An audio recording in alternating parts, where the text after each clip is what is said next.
ಮನೆಗೆ ಯಾರೋ ಅತಿಥಿಗಳು ಬಂದಿರಬಹುದು ಎಂದು ತಿಳಿದುಕೊಂಡಿದ್ದೆ. ಆದರೆ ಬಾಗಿಲಲ್ಲಿ ಬಂದು ನಿಂತಿದ್ದು ನನ್ನ ಬೆನ್ನ ಹತ್ತಿದ ಬೇತಾಳದ ಭೂತ. ಬೆಂಗಳೂರಿನಲ್ಲಿ ಸಾಲದು ಅಂತಲ್ಲದೆ ಇಲ್ಲಿಗೆ ಬಂದು ನನ್ನನ್ನು ಬೆನ್ನು ಹತ್ತಿದ್ದಾನೆ ನೀಚ. ನಿನ್ನ ಬುದ್ಧಿ ಶುದ್ಧವಿಲ್ಲ ತಾನೆ? ಮಾಂತೇಶ, ಮತ್ತೊಬ್ಬರ ಮನೆಯಲ್ಲಿ ಕಣ್ಣು ಹಾಕಲಿಕ್ಕೆ ಬಂದಿರುವೆಯಲ್ಲ, ನಾಚಿಕೆ ಆಗುದಿಲ್ಲ ನಿನ್ನ ಜನ್ಮಕ್ಕೆ? ಬರಬೇಕಾದವರ ಮನೆಗೆ ಬಂದಿದ್ದೇನೆ ಅಂಬಿಕಾ. ಅಂಬಿಕಾ, ಮತ್ತೊಬ್ಬರ ಮನೆಗೆ ತಪ್ಪಿ ಹೆಜ್ಜೆ ಇಡಲು ಲಜ್ಜೆ ಬಿಟ್ಟ ಪುರುಷ ಅಂಬಿಕಾ, ನಾನಾರಂಭುವುದನ್ನು ಇನ್ನು ನೀನು ಅರಿತುಕೊಂಡಿಲ್ಲ. ಅರಿತುಕೊಂಡಿದ್ದರೆ ನಾನು ಬರುವ ಮುನ್ನವೇ ಬಾಗಿಲಲ್ಲಿ ನಿಂತು ನನ್ನನ್ನು ನೀನು ಸ್ವಾಗತ ಮಾಡಿಕೊಳ್ಳ. ಆ ವಿಜಯವನ್ನು ಅರಿಯಲಾರದು ಇನ್ನು ನಿನ್ನ ದುರ್ದೈವ. ಅಂಬಿಕಾ, ನೀನು ಧನರಾಜ್ ದನಿ ಹತ್ತಿರ ದುಡಿಯುವ ರುದ್ರನ ಮಗಳು. ಹೌದು, ಅದರಿಂದ ನಿಮಗೇನಾಗಬೇಕಾಗಿದೆ? ನೀನೇಕೆ ಇಲ್ಲಿಗೆ ಬಂದೆ ಅಷ್ಟೇ ಹೇಳು. ಅಂಬಿಕಾ, ಬರಬೇಕೆಂದು ಬಯಸಿ ಬಂದವನು ನಾನಲ್ಲ. ಬರುವ ಅವಶ್ಯಕತೆ ತಂದುಕೊಂಡವನು ನಿನ್ನ ತಂದೆ. ಅಂದರೆ ಅಂಬಿಕಾ, ನಾನು ಈ ಊರಿನ ಧನರಾಜ್ ದನಿಯ ಏಕೈಕ ಪುತ್ರ ಮಹಾಂತೇಶ್ ದನಿ. ನಾನು ನೀನು ಆ ಧನರಾಜ ದನಿ ಮಗನ? ಹೌದು. ಯಾಕೆ ಅಂಬಿಕಾ? ಮೈಯಲ್ಲಿ ಹರಿಯುವ ರಕ್ತ ಹೆಪ್ಪುಗಟ್ಟಿದೆ, ಇಲ್ಲ ಮಾತನಾಡುವ ನಾಲಿಗೆ ನಾಚಿಕೊಂಡಿತೆ, ಅಥವಾ ನಿಂತಲೆದರೆ ನಂಬದಂತಾಯಿತೆ? ಹೇಳು ಅಂಬಿಕಾ, ಹೇಳು. ಅಂಬಿಕಾ, ನಾನು ನಿನ್ನ ಪ್ರೀತಿ ಬಯಸಿದ್ದೇ ತಪ್ಪಾಯಿತೆ? ತಪ್ಪಾಗಿಲ್ಲ. ನಿನ್ನನ್ನು ಕಂಡು ನನಗೆ ದುಃಖವಾಗ್ತಾ ಇದೆ ಅಷ್ಟೇ. ಯಾಕೆ? 10 ಜನರಿಗೆ ಬುದ್ಧಿ ಹೇಳುವ ಶಿವಶರಣರ ಮಠದಲ್ಲಿ ಪಾಠ ಹೇಳುವ ಗಿಳಿ ಹುಟ್ಟಲಿಲ್ಲ, ಆದ್ರೆ ಎಲುಬು ತಿನ್ನುವ ನಾಯಿ ಹುಟ್ಟಿತಲ್ಲ ಅಂತ ಅಷ್ಟೇ.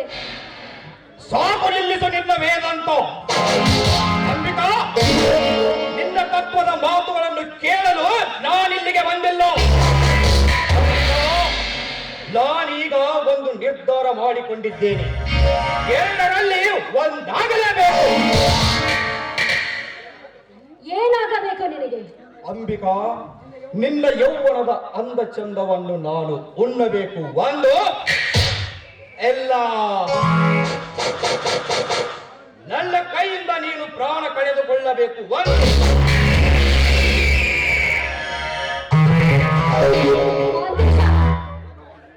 ಬೇಡ ನೋಡು, ದುಡುಕಬೇಡ. ದುಡುಕಿ ತಪ್ಪು ಮಾಡ್ತಾ ಇದ್ದೀಯ ನೀನು. ಇಂಥ ಸಮಯದಲ್ಲಿ ಏನಾದ್ರೂ ಅವರು ಬಂದಿದ್ದೆ ನಿಜವಾದರೆ ಪ್ರಾಣವನ್ನೇ ಕತ್ತರಿಸಾಕ್ ಮಾಡ್ತಾರೆ. ಬೇಡ, ನನ್ನೇನು ಮಾಡಬೇಡ, ಬಿಟ್ಬಿಡು. ನೋಡು, ಇಲ್ಲಿಂದ ನಾನು ಬುದ್ಧಿವಂತಿಕೆಯಿಂದ ಪಾರಾಗಿ ಹೋಗಲೇಬೇಕು. ಹೌದು, ಇವನು ಈಗ ಒಂದು ನಿರ್ಧಾರಕ್ಕೆ ಬಂದು ನಿಂತಿದ್ದಾನೆ ಮಾಂತೇಶ. ನೋಡಿ, ನೀವು ಪ್ರೀತಿಗಾಗಿ ಪ್ರಾಣ ಕಳೆದುಕೊಳ್ಳಲು ಸಿದ್ಧರಿರುವಿರಾ? ಪ್ರಾಣವನ್ನು ಕೇಳಲು ತಯಾರಾಗಿದ್ದೀರಾ? ಅಷ್ಟೊಂದು ಪ್ರೀತಿಸ್ತಾ ಇದ್ದೀರಾ ನೀವು ನನ್ನನ್ನು? ಮಾಂತೇಶ, ಹೇಳಿ. ನೀವು ನನಗೆ ಸಿಕ್ಕಿದ್ದು ಪುಣ್ಯ ಅಂತ ನಾನು ಭಾವಿಸಿಕೊಳ್ಳುತ್ತೇನೆ. ಆಯ್ತು ರಾಜ, ನೋಡಿ, ನೀವು ಹೇಳಿದಂತೆ ಕೇಳ್ತೀನಿ ಮುಂದೆ, ಆದ್ರೆ ನನ್ನನ್ನು ಏನು ಮಾಡಬೇಡ. ಈ ಮಾತು ಸತ್ಯವಾಗಿ ಹೇಳ್ತಾ ಇದೆಯಾ? ದೇವರಾಣಿಗೂ ಸತ್ಯ, ಈ ಮಾತು ಸತ್ಯ. ಅಂಬಿಕಾ, ಹಾಗಾದರೆ ಪ್ರಾರಂಭವಾಗಲಿ ನಮ್ಮ ಪ್ರಣಯದ.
ಅನುಭವಿಸು ಈ ನಿನ್ನ ಮನೆಯ ದೇವರನ್ನು.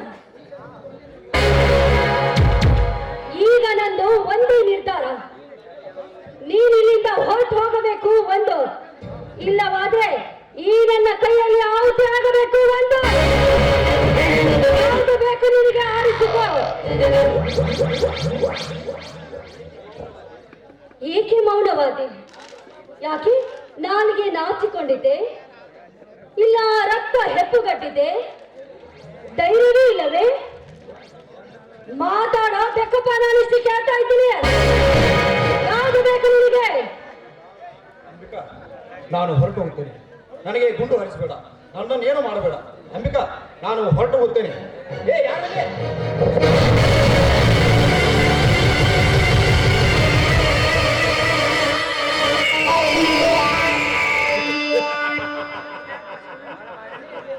ಅಂಬಿಕಾ, ಈಗ ನೆನಪಿಕೋ ನಿನ್ನ ಮನೆಯ ದೇವರನ್ನು. ಅಂಬಿಕಾ, ಸೇರಿನ ವಿದ್ಯೆಯನ್ನು ಕಲಿಯಲಾರದೆ ಹೋದಿನ ಹೊತ್ತಿಗೆ ಕೈ ಹಾಕಿದಂತಾಯಿತು ನಿನ್ನ ಬಾಳು.